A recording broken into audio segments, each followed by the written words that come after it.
Hello दोस्तों, नमस्कार। स्वागत करते हैं आपका आपके यूट्यूब चैनल पॉलिटेक्निक विद विकास में। दोस्तों, जैसा कि आप सभी को पता है कि आपके जो हाइड्रोलिक्स और न्यूमेटिक्स है वो अपने आप में एक अच्छा सब्जेक्ट माना जाता है और उसमें क्या बोलते हैं, बच्चों को स्कोर कर पाना गुड मार्क्स थोड़ा सा कठिन होता है। लेकिन उसके आपको कोई ज़रूरत नहीं है, आपको टेंशन लेने की बिल्कुल ज़रूरत नहीं है। हम आपके लिए इंपॉर्टेंट क्वेश्चंस लेकर आए हैं जिनको पढ़ने के बाद आपका बैक का डर बिल्कुल नहीं होने वाला है और आपके अच्छे मार्क्स आने वाले हैं। तो बेसिकली दोस्तों, इन क्वेश्चंस को आप अच्छे से पढ़ के जाइएगा और इनको क्या बोलते हैं, बिल्कुल अच्छे से प्रिपेयर जो है, बैक वगैरह नहीं लगने वाली है।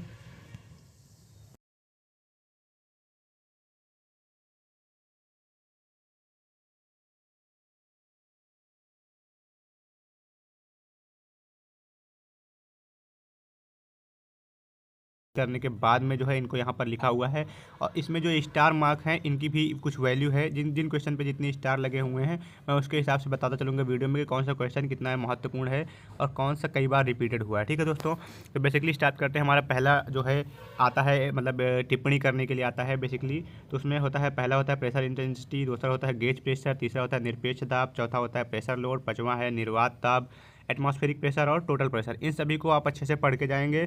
इनमें से एक ना एक आपके क्वेश्चन में क्वेश्चन पेपर में देखने को मिलेगा। ठीक है, एक मैं इसलिए बोल रहा हूँ क्योंकि और भी जो है कुछ टॉपिक्स हैं, तो ये क्या करते हैं, मतलब सभी को मिला करके मिक्स करके देते हैं। तो इसमें से हो सकता है एक या दो आपको देखने को मिल जाए। उसके बाद नेक्स्ट नंबर पर हमारा आता है, दूसरा क्वेश्चन आता है लैमिनार और अशांत प्रवाह क्या होता है। लैमिनार और टर्बुलेंट फ्लो, देखिए इसमें एक स्टार लगा हुआ है, यानी कि जो है आपके 10 ईयर्स की पेपर की एनालिसिस में मैंने जब देखा था तो ये क्वेश्चन हमारा जो है 2 बार रिपीट हुआ था, यानी कि एक स्टार लगा हुआ है और एक क्वेश्चन ऐसे भी रिपीट हुआ था, यानी कि 2 बार ये रिपीट हुआ था। ठीक है, जो हमारा जल का सतत प्रवाह क्या है इसके लिए समीकरण ज्ञात करें, ये क्वेश्चन हमारा 3 बार रिपीट हुआ था। ठीक है, इसको आप अच्छे से पढ़कर जाएंगे, हो सकता है इस बार भी ये पूछ लिया जाए। ठीक है, उसके बाद आता है हमारा बर्नौली प्रमेय। भाई साहब, बर्नौली प्रमेय अपने आप में तहलका काट के रखा था।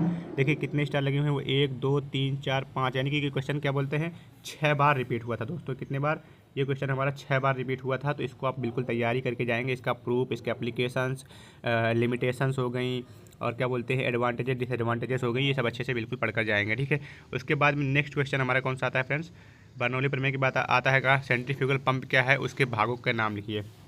ये क्वेश्चन भी हमारा 4 बार पूछा गया था, तो इसको भी आप अच्छे से पढ़कर जाएंगे, हाईलाइट करके जाएंगे।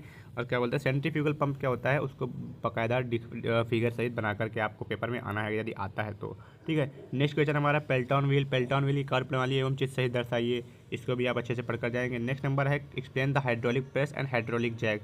हाइड्रोलिक प्रेस और हाइड्रोलिक जैक दोनों को मिला करके क्या बोलते हैं, दोनों में से क्या है, हाइड्रोलिक प्रेस जो आपको कई बार पूछा गया था, लेकिन हाइड्रोलिक जैक जो है वो शायद हमें लगता है 2 या 1 बार पूछा गया था। ठीक है, तो हाइड्रोलिक प्रेस जरूर तैयार कर लीजिएगा। उसके बाद में आती हैं तरल की प्रॉपर्टीज, समझाइए। तो ये होती हैं तरल की प्रॉपर्टीज़। इनमें से भाई साहब क्वेश्चन में आपको मिलने वाला पेपर में, मतलब ये जो यहाँ पर 6 या 7 जो है लिखे हुए हैं, कितने बोलते हैं है ना, एल तक जो लिखे हुए हैं, इनमें से भाई आपको 2 या 3 तो पक्का देखने को मिलेंगे। ये आप 100% लिख के ले लीजिए। ठीक है, 101% भाई साहब ये मिलेंगे आपको देखने के लिए। तो ठीक, इसमें आपको घनत्व पढ़ लीजिएगा, भार घनत्व, विशिष्ट आयतन, असंजन, असंजकता, श्यानता, पृष्ठ तनाव, कैपिलरिटी, भाप दाब, संपीड़ितता, एंगल ऑफ कॉन्टैक्ट। कैपिलरिटी में क्या होता है, कैपिलरिटी राइज और कैपिलरिटी फॉल, इनमें से ये भी पूछ सकता है। ठीक है, बेसिकली मैं जैसे क्वेश्चन बताता हूँ तो इनका मतलब ये होता है कि जिन क्वेश्चन को मैंने यहाँ पर लिख दिया उसकी आप डिटेल नॉलेज लेंगे। ठीक है, उससे रिलेटेड जो शॉर्ट टर्म्स होते हैं उनको भी पढ़कर जाएंगे। अब ये नहीं कि मैंने सिर्फ बोल दिया कि आदर्श द्रव एवं वास्तविक द्रव क्या है, उनमें अंतर लिखो। तो आप बिल्कुल यही, उसका एक एग्जाम्पल भी देखेंगे आप, अगर कोई फिगर है तो उसको भी देख कर जाएंगे। ठीक है, तो इससे रिलेटेड जो है आप पढ़ लिया कीजिए। ठीक, आदर्श द्रव और वास्तविक द्रव क्या है, कुछ नहीं भाई, छोटी सी डिफिनेशंस होती हैं, 2 लाइन के, आराम से पढ़ लीजिए, कोई दिक्कत नहीं। पास्कल लॉ भी भाई साहब हमें लगता है 3 बार, देखिए 2 स्टार लगे हुए हैं और एक पहले, मानिए यानी कि 3 बार ये रिपीट हुआ था प्रीवियस 10 ईयर के पेपर में। ठीक, उसके बाद में आता है डिस्क्राइब स्टेडी स्थिर प्रवाह एंड अनस्टेडी यानी अस्थिर प्रवाह। ये वाला भी आप क्वेश्चन अच्छे से पढ़ कर जाएंगे। ये सब 2 लाइन के डेफिनेशंस हैं, है ना, तो इनको आप बिल्कुल अच्छे से पढ़ लेंगे। वेंचुरी मीटर क्या होता है, इसका कार्य सिद्धांत समझाइए। अब वेंचुरी मीटर में पढ़ लीजिए या फिर ओरिफिस मीटर, इन दोनों में से हो सकता है एक पूछ लिया जाए। बर्नौली थ्योरम के ये सब क्या है, एप्लीकेशन है। ठीक है, नेक्स्ट नंबर पर हमारा कौन सा आता है, रेनॉल्ड नंबर क्या होता है, सतत समीकरण एवं उनके उपयोग समझाइए।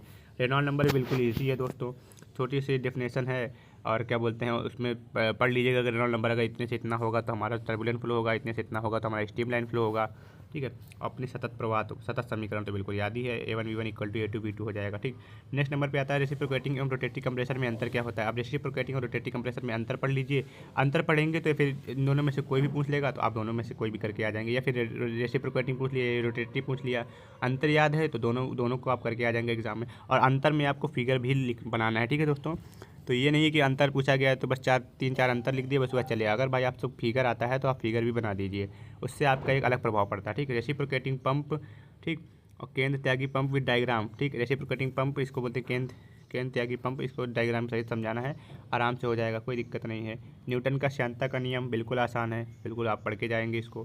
किसका परिघटन की व्याख्या कीजिए, तरल के कोशिका वृद्धि का सूत्र लिखिए। किसका वृद्धि होगी या फिर किसका घट, यानी कि कैपिलरी राइज हो गया हमारा और कैपिलरी फाल हो गया, इन दोनों को आप बिल्कुल पढ़ के जाएंगे। ठीक है, नेक्स्ट नंबर पे आता है मैनोमीटर का वर्गीकरण। ठीक, सिंपल मैनोमीटर हो गया, डिफरेंशियल मैनोमीटर हो गया, सिंपल में पीजोमीटर है ना, ये सब बिल्कुल आप अच्छे से पढ़कर जाएंगे। उसके बाद में फ्रांसिस टरबाइन का कार्य प्रणाली क्या होती है, फ्रांसिस टरबाइन पढ़ लीजिएगा। ये फ्लूइड कपलिंग क्या होती है, एक्सियल फ्लो कंप्रेसर क्या होता है। ये बस इतने ही क्वेश्चन आपके थे जिनको आपको बिल्कुल अच्छे से पढ़कर जाने हैं। और एग्ज़ाम जाने से पहले मैं ये कहूँगा कि इन टॉपिक्स को बिल्कुल रिवाइज करके जाइएगा, आपका बहुत ही बेहतरीन पेपर होगा, आपकी बैग वगैरह बिल्कुल नहीं आएगी और आपके नंबर जो है बहुत ही अच्छे आएंगे। ठीक है, अच्छे मार्क्स से आप लोग पास होंगे। Thank you friends, thanks for watching. मिलते हैं नेक्स्ट वीडियो में, तब तक के लिए tata bye bye, love you all, best of luck for your exam.